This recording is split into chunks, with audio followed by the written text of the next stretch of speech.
Good afternoon. I'm George Latimer, Westchester County Executive, and we're here on the campus of the Greenberg Health Center on Knollwood Road in the town of Greenberg, and this facility is administered by the Mount Vernon Neighborhood Health Center. We're going to have an opportunity to speak today in today's update with Judith Watson, who heads the organization. And this is the second of our two Westchester coronavirus updates for this date. It is Thursday, April 8th, as we have this conversation today. We'll give you some numbers on where we are, some other facts about our vaccination effort, and we'll also talk about our community development block grant programs, and we'll have a number of people speaking at that, including our Commissioner of Planning, Norma Drummond. For the numbers today, we just had an update from the New York State Tracker. It shows that we have 122,780 people pandemic to date who have contracted COVID in Westchester County. Short math on a population of 1 million people, that means that at some point in time, 12% of Westchester's population contracted COVID and were tested positive for COVID. There may be a much larger group of people that had the disease but never tested for it and never got into the system of results. Of that total, 117,068 went through the 2-week cohort of period. So we have active cases, 5,712 active cases, 5,712. That number's been relatively flat over the last few weeks. It's slightly down over where we were a week ago, so there's been a slight diminution, but we went through a 5-week period where there was great reduction in the number, and now we're sitting on about 2 weeks, approaching 3 weeks, where it is relatively flat. It's moved up and down just a little bit. But to give full perspective, I don't often go back a year ago, but I'm going to go back to 1 year ago today, April 8th, 2020, we had a total number of positives of 15,887. Compare it now, 122,000 this year, 15,000 last year. Active cases this year, 5,700. Active cases a year ago, 11,196. That means we had 15,000 cases, and 11,000 of those 15,000 cases were active cases. And that gives you an idea of just how rapidly the infection grew. And you may recall that the first case in 2020 was the first week of March the 3rd. So by a year ago today, we were a month into the pandemic. We had 11,000, round numbers, 11,200 active cases. A year later, we're at 5,700 in comparison. The number of people that have been hospitalized for COVID at our most recent number is 235. That dates back a couple of days ago. That is the lowest number we've had in the last few weeks. It's been down incrementally from where we were a few days before that. Also, to give you, this is to me an amazing number. A year ago, when we had 11,000 active cases, we had 1,107 people hospitalized for COVID a year ago. Today's number, 235, a tremendous diminution compared to that. So it gives you an idea of where we are. The pandemic is still with us, and when you aggregate numbers over a period of time, you'll see that many people have been affected.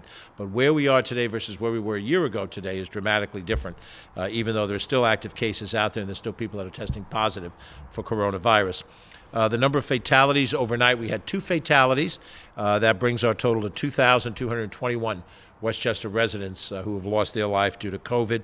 That number reflects over the course of the last week 18 fatalities. That's the lowest number of fatalities in a week that we've had in the last few months.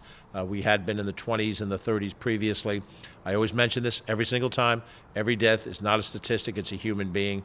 It's somebody who was loved by a relative or a friend. So I never want to diminish, by speaking of numbers, the loss of human life. And that's why we have ribbons of remembrance and other opportunities to respect those who have lost their life to COVID. But from the perspective of where the disease is, on the infection side, we had 368 positive tests the other day. That number is slightly below what we had 2 weeks ago today, which was over 500. So we monitor it day to day. Again, there's always an oscillation from one given day to the next day. We look oftentimes at 7-day rolling averages that will take into account a spike on a given day. And our testing module has been pretty profound in the 10,000 tests a day range. So where a year ago getting a test was a major difficulty, hard to get to, we now have plenty of tests out there for COVID to determine if you have contracted the virus or not. Now the question becomes vaccinations. Our vaccination numbers continue to rise. As of yesterday, we have vaccinated in the aggregate at the 4 major facilities 241,758 vaccinations. That's the number of vaccinations that have been administered. That's not the exact number of people because many of the folks have now had 2 shots at that total. But even if every one of these had 2 shots, and there are Johnson & Johnson recipients who only need 1 shot to be fully vaccinated, it really advantages us in terms of the number of people that have received shots and the number of people now that have been given an opportunity to be clear of this. We receive information from New York State that says we have in Westchester County total. Now, this counts not just what we've administered at our 2 facilities and the 2 state facilities, but all of the pharmacies, all of the satellite pop-up locations, such as the Greenberg Health Center, where we're at today. Also, any vaccines that were given out by hospitals.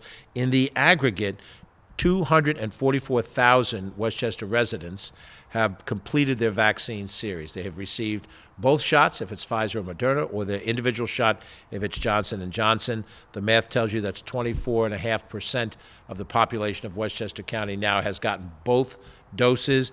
And if you add the people that have had at least 1 vaccine, that's up to 39% of the population, with 381,837 people that received at least a dose. They're working off of a population base of 967,000, which was our census number from 10 years ago. We expect that the census numbers, when they come out, will show us at 1 million people. It's easier math for those of us who didn't specialize in math in school. The news continues to be good that there's going to be more product available to us. New York State issues every week the amount of allocation of doses that we receive for the various locations and centers. And we also get the information on what vaccine has been distributed to the various pharmacies across Westchester County. And that information is posted on the Westchester County website, westchestergov.com. If you are interested in finding out if a pharmacy near you has a commitment of doses, then you can go onto our website. You'll see for the chains the name, the store number, the branch number, and you can click on and go into the website, and they'll identify where the physical location of that is, so you can know if it's a Walgreens or CVS or whatever it is, how close it is to you.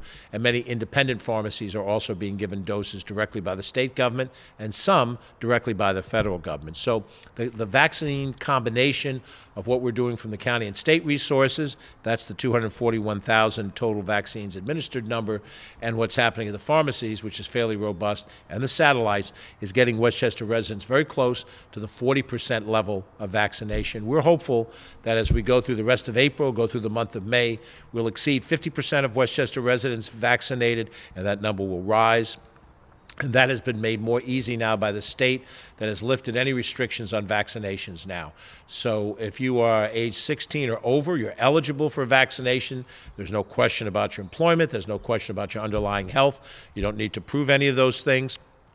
If you are ages 16 and 17, you can only be administered the Pfizer vaccine because that vaccine was tested on those who are 16 and 17 years old and found out to be safe. The FDA allows for the Johnson & Johnson and the Moderna vaccines to be administered, but only to those 18 and older because that was where the testing was done for those individuals. If there's any change to that, we'll know from the CDC or from the New York State Health Department that our vaccination policy will follow that. But wherever we're giving out as a county government Moderna or Johnson & Johnson, it's limited to those people of a certain age and older. And for those who may have had questions, the AstraZeneca product is not yet approved in the United States. You're hearing stories about its use in Europe, and whatever those stories are, they do not apply here in the United States. AstraZeneca has not been authorized for administration. Here, it's Moderna, it's Pfizer, it's Johnson & Johnson are the 3 that are authorized. As we look ahead for satellite locations, we have one that the county has set up on Friday at the Portchester Senior Center from 9 a.m. to 4 p.m. You can call the local Portchester Seniors office at 939-4975 for vaccination. And the vaccine administered will be Johnson & Johnson. That's the one-shot vaccine. Many people find that much more convenient. And from a county standpoint, when we set up one of these temporary satellite locations, nicknamed pop-ups, it's easier for us to set it up once, give a one-shot vaccine, and then not have to redo it in 3 or 4 weeks. We have our next satellite location coming up on Monday in Bedford Hills in the town of Bedford. It will be at Bedford Town Hall, 321 Bedford Road in Bedford. It's in the Bedford Hills section of the community. And if you know Bedford, there's Bedford Village, there's Katona, and there's Bedford Hills. That is right off the Sawmill River for those who need geographic orientation. You can call the town supervisor's office, Town Supervisor Mary Ann Carr, at 666-6530. That will also be Johnson & Johnson administered shots. So again, one shot, very helpful for these at those locations. We are trying to reach out to all corners of the county as thoroughly as we can. Not quite a month ago, we set up an operation in Yorktown that was targeted for Yorktown, Somers, and Cortland. We know we need to do more in northern Westchester, so this one in Bedford Hills is a step in that direction. But every corner of the county could use greater attention, and as soon as we have enough vaccines given to us by the state, we will then authorize additional of these to happen. The state is also looking at other locations, and so they will follow through accordingly. For those who are homebound, the county has worked very closely with our partners, Empress. They have done a great job in actually administering the vaccinations. We've done over 540 to be specific, homebound vaccinations. People who cannot leave their house. This is not a matter of preferentiality. You'd rather have it at home. These are people who cannot leave their home for medical reasons, their vulnerability, or the circumstances of their health. And we have administered between 500 to 600, 540 to be specific. And Empress has done that work. We're looking to do another 200 homebound individuals this week with the J&J vaccine, and we're going to try our very best to reach as much of our homebound community as possible. If you are watching this, and if you have a relative who's homebound, or if you yourself are homebound, you should contact your local municipality, your town, village, or city, and let them know that you would like a homebound visit. We try to work in that fashion because we want to cluster by geography when we go out in the field to give out vaccinations. As you can imagine, if we're going into a community, we want to be able to maximize our effectiveness and hit everybody within that community or a neighboring community on a given shift. So it's helpful if it's organized by municipality. You speak to your local government, and that would be appropriate. We want to publicly thank many of the volunteers that have helped make these vaccination centers possible. And we have volunteers from within the county government, people who've given up their time and effort to help us administer this. Our public health department, Department of Health, never has faced a challenge of vaccination universal to the society. Every man, woman, and child in the society needs a vaccination. That has never happened in our lifetime. We're not, as a government, as many professional nurses as we have and others in our department, medical doctors, we're not staffed up to be able to do that. And the physical logistics of organizing any of these vaccination centers involve other people to register people, to direct people, to make sure the flow of people through the facility is appropriate. When folks are waiting the 15 minutes after the shot to make sure there's no shock impacts, people to observe and watch. And we could not do that with the limits that we have on our Department of Health staff. So individuals who work for Westchester County government in every corner of the county government have volunteered, not voluntold. They have come on their own. They've allocated their time to do that, and they come from all different departments. Right here, as we're ready to do this report, we've had Blanca Lopez, who's our Assistant Director of Operation. I saw her on the desk at Portchester last week. Anthony Zano, who's our Assistant Commissioner of Planning, was monitoring the flow when I got my shot at the Community College Gymnasium on Friday. And this is time and effort taken away from their normal duties to make sure that we vaccinate everybody in Westchester County. So for Blanca, Anthony, and all the other people that have volunteered within this county government of ours, we're very appreciative and very thankful for their work. Individuals are managerial, they're union employees, they're whoever it is, we're all pitching in to try to make sure everybody gets vaccinated, and that is one that we appreciate their volunteer for. I've mentioned these statistics already on vaccination. The numbers are good. Obviously, we hope they get better. And as I said, I hope by the end of May, we'll see ourselves break the 50% mark, perhaps approach the 60% mark, and reach that point where every person that wants a vaccination will be able to get one here in Westchester County. Now, there are a number of individuals who don't want to take the vaccine. We think that number is dropping over the course of the last few months. Some folks who were very scared, they didn't want to be the first one. We've now got a couple 100,000 people that are ahead of you and have done it. I've been vaccinated twice, and so far no ill effects. So I think some people will have less of a reticence to do it, and there'll be some for a variety of reasons, the perception of how vulnerable they think they are or not. perhaps matters of ideology, just choose not to have the vaccine. We will see what happens when we get to that point, how much of our society has been vaccinated and how many still resist having vaccination. In an ideal world, 90% of the population is vaccinated. The 10% that choose not to are a very small cohort, and we would not be concerned about the spread of the disease. If our vaccination numbers don't reach a significant number, then we'll have to talk about strategies, because the vaccination process works only insofar as it stops the spread, and the many people that are not vaccinated are still very vulnerable to get the disease and to spread the disease. There have been some reports that we've received on vaccine scams, and it is not a good thing to say, human nature being what it is, that somebody is always out to act in an unscrupulous fashion. We are investigating some of the reports of individuals being charged for the vaccine, being told that if they give the vaccinator $20, then they will get the vaccine, or asking them for information that's not germane to the vaccination process. There should never be any out-of-pocket costs to receive a COVID-19 vaccine. If you are listening to this and you are unvaccinated and you are setting up an appointment for vaccination, if anybody says, yes, that'll be a fee of whatever it is, $20, $5, doesn't matter what it is, they are acting outside of their authority, and they should be reported.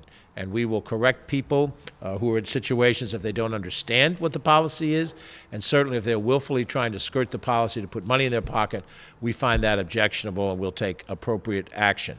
There's no ability for a person to deny an individual the vaccine based on what network you may be covered for health care. No one can say to you, oh, you're not in our network, you don't get a vaccine.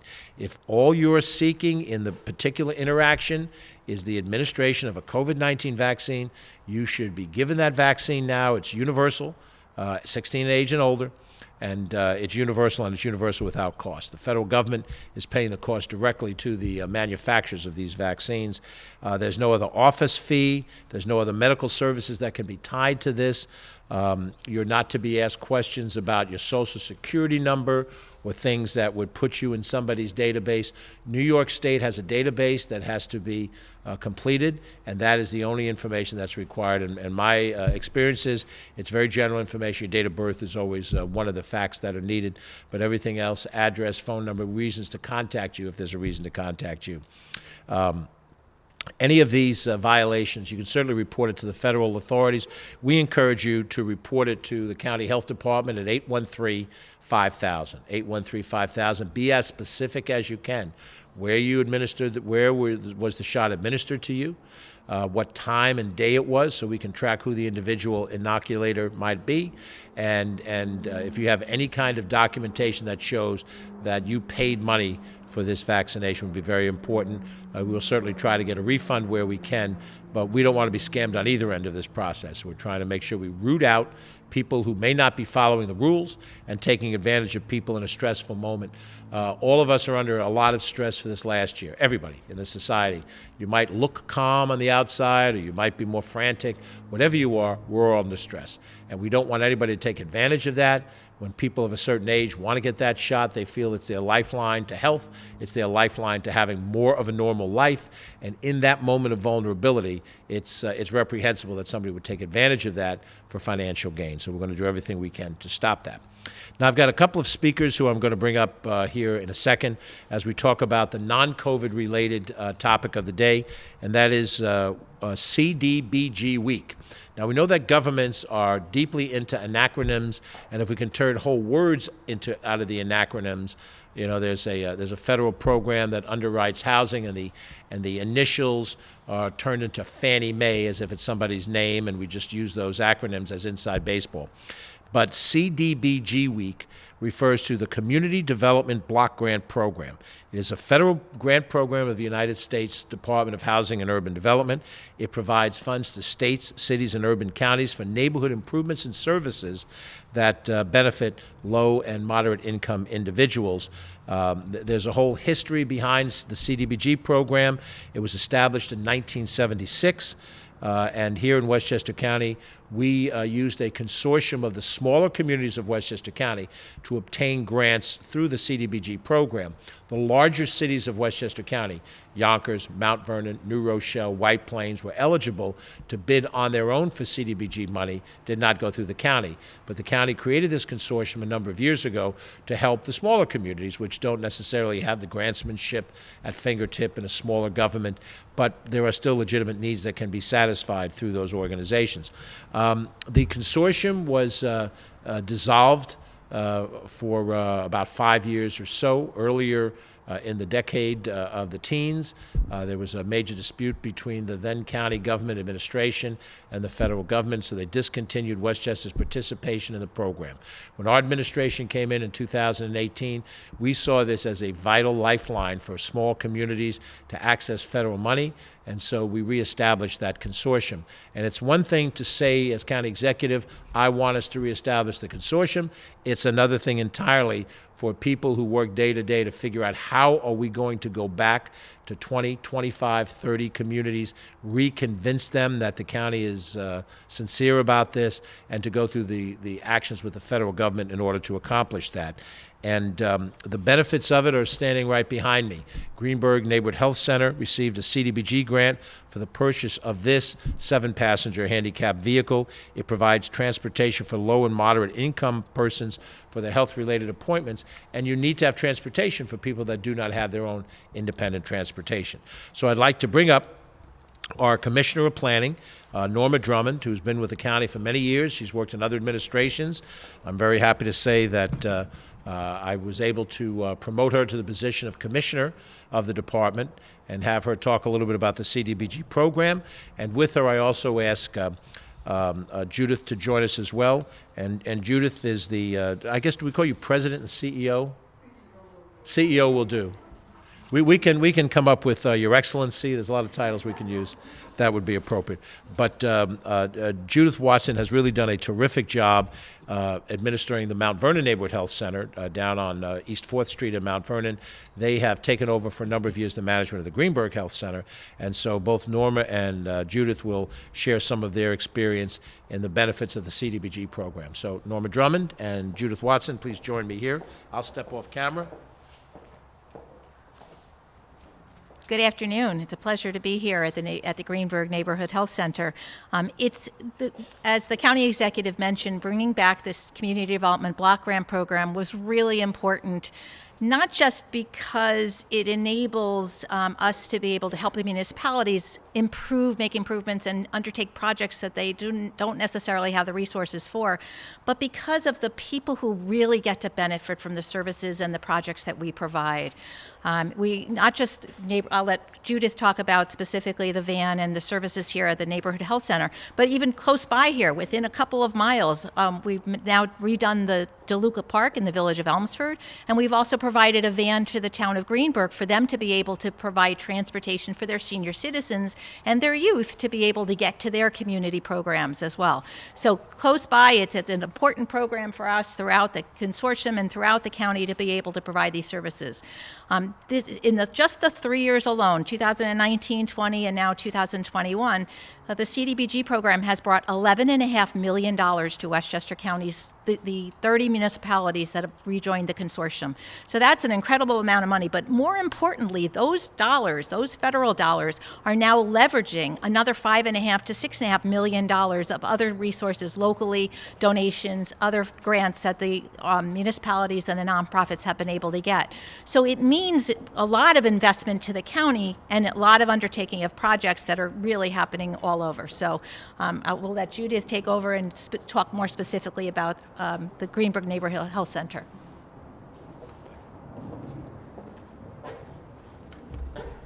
Norma, thank you so very much. You know, I'd probably like just to start with us just giving a round of applause to our county executive and Commissioner Drummond and team for all of the work, all of the fabulous work that they've done with regard to the Community Development Block Grant Program. And before I talk a little bit about this handicapped accessible van, let me say that I am a person who does not believe in coincidences, and it is no coincidence that this county executive is the leader that we have in this moment.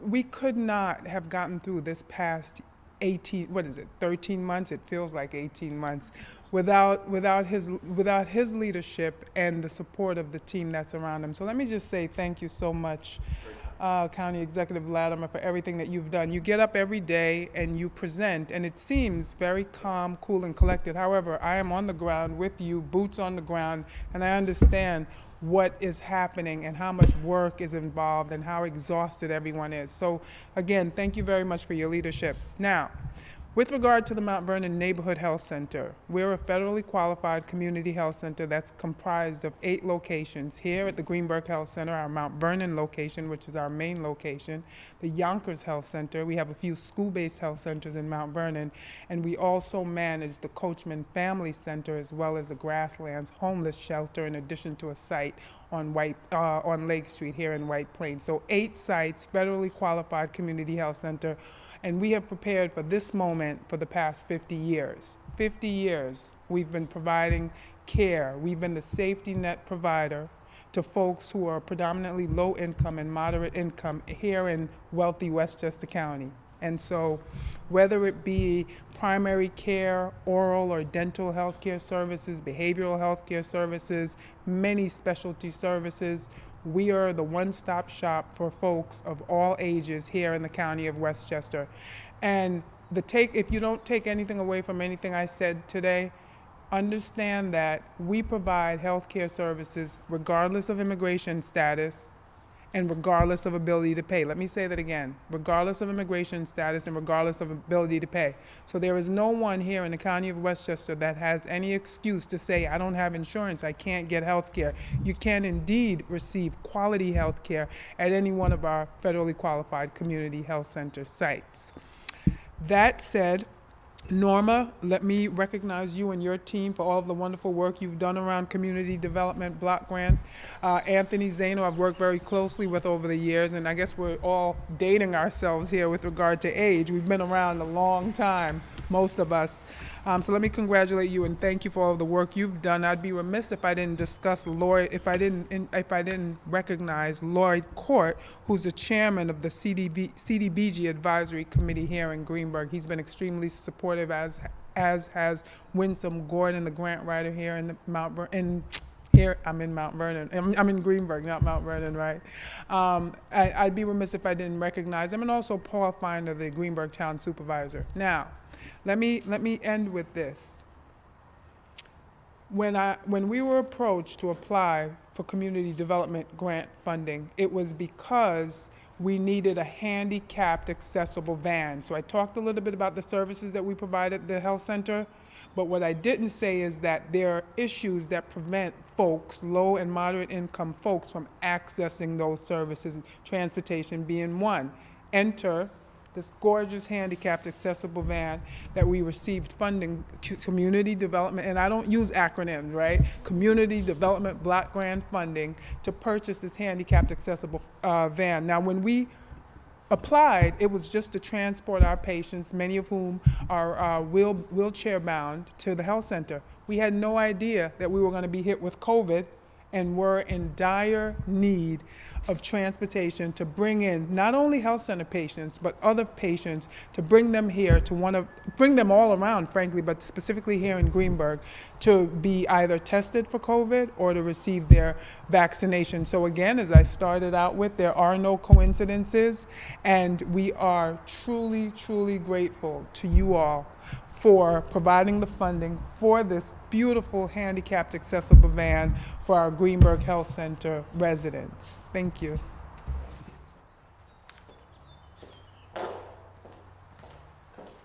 Thank you very much, and a debt of gratitude to Judith Watson for her leadership of the Mount Vernon Neighborhood Health Center and all of the different people that have served in Mount Vernon, Greenberg, and elsewhere, and also to Norma Drummond, our Commissioner of Planning, who does a terrific job on a host of programs, housing, the planning functions that we have working with our planning board. All of those lines go through Norma and her team, and we're very grateful. I've checked with Catherine Chaffee to see if we have any questions from the press. We still have no question. Okay, very good. So if there is anyone from the press that wants to follow up with us, we're happy to have that conversation. And I invite you to reach out to Judith Watson to talk with her about what she's doing in her organization. And in fact, from our press standpoint, we're very happy for anyone to talk to any of our commissioners. We have an open policy to the greatest extent possible to understand what some of these programs are and what it took, frankly, for them to be reestablished so that we could get to the point of being able to help folks in this fashion. I'm just going to close the presentation tying into with what Judith mentioned. It is 50 years now that the Mount Vernon Neighborhood Health Center has been in operations, and when you hear 50 years, that's a long time. And for many people who are under the age of 50, it's a historical event to them, as it would be for me for someone to talk about World War II. That happened before I was born. But I was alive 50 years ago. In fact, I was a commuter to college in 1971. And I grew up in a house that my parents owned about 6-7 blocks away from the Neighborhood Health Center. There on 4th Street and 9th Avenue, 8th Avenue. My parents' house was on 14th Avenue, just above 3rd Street, so a few blocks away. And I remember hearing about the creation of this Neighborhood Health Center. And I talked to my dad, and I asked him, what is this? And I was vaguely interested, but not deeply interested, because I was a college student. My mind was on other things. And I remember there was a television show in that day. You may remember it. Robert Young played Dr. Marcus Welby. And Dr. Welby was a local kind-hearted physician who worked out of his house. His offices were an extension of his house. And every episode, was sort of a drama that ended with a happy ending, and was popular on TV for a few years. And Dr. Welby made house calls. He would go out to the house of somebody who was sick and be able to help them. And when I said to my dad, I said, why do you need this kind of a facility, a clinic? And he says, the days of Dr. Welby are over. This is long before the way medicine has changed, both financially and operationally. All of the different things that have gone into changing the way healthcare is delivered. So it's a much more detailed conversation than we're going to have in this moment. But I remember hearing about the creation of this health center. And now, 50 years later, the number of people that it's served, its reach and its stretch into other parts of the county, and serving people who are underserved, people who, for whatever reason, resources, ability to access information that they need to help themselves, these resources are critical in this center. And there are other centers as well, that different organizations that serve other communities. But this is the reason why you have, in my judgment, government. Much of what we deal with in government now, the battles between the two parties, two ideologies, culture wars that we've engaged since the 1960s, that you can get a talking head on any of these cable channels, cable channel on the left, cable channel on the right, doesn't matter. You get a couple of people in there arguing with each other. It makes for entertainment, eyeballs attached to it, and government comes down to a battle between two different philosophies, and it's at war with each other, and it divides us when it comes time to go to the election booth. But I look at government a little bit differently, and I think the reality for me is that when we have talented people like Norma Drummond or Anthony Zaino, and I've sat with Anthony as he has laid out a game plan for how we're going to take a park and fix it and upgrade it. When we have people like Blanca Lopez, who works with us in areas of housing and criminal justice. We're joined today by Ellen Hendricks, who's a former member of the Greenberg Town Council and our Assistant Director of Intergovernmental Relations, or our communications professionals, Catherine Chaffee, her deputy, Carolyn Fortino, who's here with us. I look at people that have specific expertise in an area of public policy. I don't have that expertise. But what's the mission of government? To solve problems where we can that are faced within a society that individuals can't solve for themselves. We do not believe in a Darwinian world in which the strong survive and the weak are killed, where those who can be successful, their talent rises them to the top, but those who don't have the same attributes are doomed to have a minimum life or no life at all.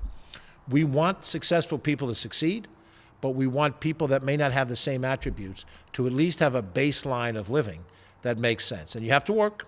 There is no guarantee that you get things for nothing. But where you have need, where you have a person that cannot get their own transportation, can't afford it, can't buy or operate a vehicle, that there's a vehicle that can take them for the necessary health services. That, to me, is a good use of government. That's the philosophy under which I have lived my life. That's the philosophy in public office. And then to implement that, you seek out, hire, or promote talented people who have specific expertise in different areas of government. You don't have to have that expertise. You have to find them, empower them, let them find the way to deal with these solutions, and then when there are choices to be made, you make those choices. And in those choices, we keep fiscal concerns in mind, which is why the last 2 years we've been able to cut county property taxes as a government despite the moment that we're in. And we've had advantages and help to do it. I don't deny that. But the philosophy is a philosophy that says we have got to address problems.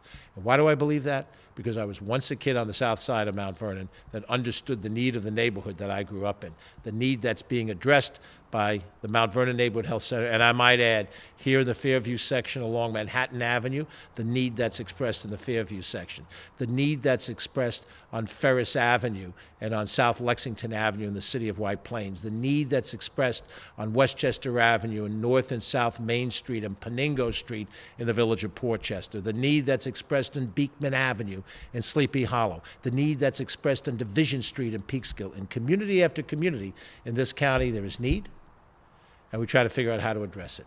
Right now, the great societal need is to put this pandemic behind us. It takes, as I've said many times, discipline, some self-denial. We're in the process of doing the right thing, vaccinating people. Hopefully, we're heading in the right direction. And hopefully, when we're through that, we'll be able to devote our attentions to the other problems that have still been waiting there all along, even as we're focused on COVID. So for right now, we're focused on COVID, but we're also happy when we can have a moment to see that a program like the CDBG program gives us the opportunity to achieve funds that will then help us solve people's problems. I'm George Latimer, Westchester County Executive. Thank you for watching. We'll be back on Monday at 2 o'clock for the next update. We hope the numbers continue to stay steady, drop, the vaccination numbers rise, and if there are any new changes from the state government in terms of public policy, we'll share that with you. And we hope those who can make it to Portchester on Friday, Bedford Hills on Monday, will be able to avail themselves of the more localized vaccination. And if not that, they'll be sure that they make progress to get vaccinations wherever they can get it. Thank you very much for watching. Please be safe.